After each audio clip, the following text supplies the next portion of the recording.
ইনোজ সাহেব মনে রাখবেন, বিএনপি কিন্তু ভাইসা আসে নাই।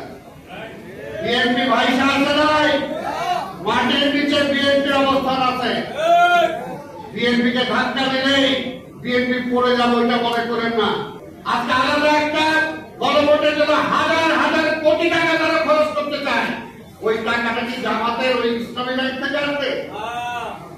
2 দিন আগে জামাতের লোক বলেছেন যে না, নির্বাচন দরকার হলে পিছিয়ে দেবে, গণভোট আগে করতে হবে।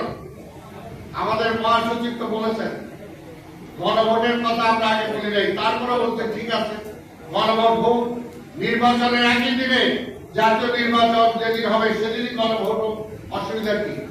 আপনাদের অসুবিধাটা কি হয়? কি কারণে চান না? কারণটা কি? কারণ বাংলাদেশের মানুষকে নিয়ে তারা চিন্তা করে না। আজকে আলাদা একটা গণভোটের জন্য হাজার হাজার কোটি টাকা তারা খরচ করতে চায়। ওই টাকাটা কি জামাতের ওই ইসলামী ব্যাংক থেকে আসবে? মানুষের পকেটের টাকা, মানুষের ট্যাক্সের টাকা, এটাকে এভাবে অপচয় করেন। যে শেখ হাসিনার অধিকার ছিল না, আপনারও তেমনি অধিকার নাই।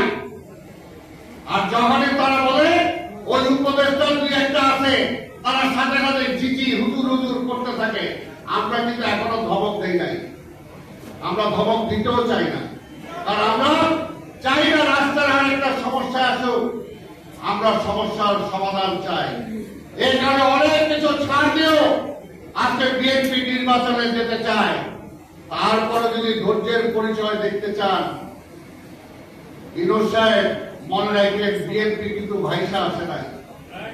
বিএনপি ভাইসা আসে নাই, মাটির নিচে বিএনপির অবস্থান আছে। বিএনপি কে ধাক্কা দিলেই বিএনপি পড়ে যাবে, ওইটা মনে করেন না।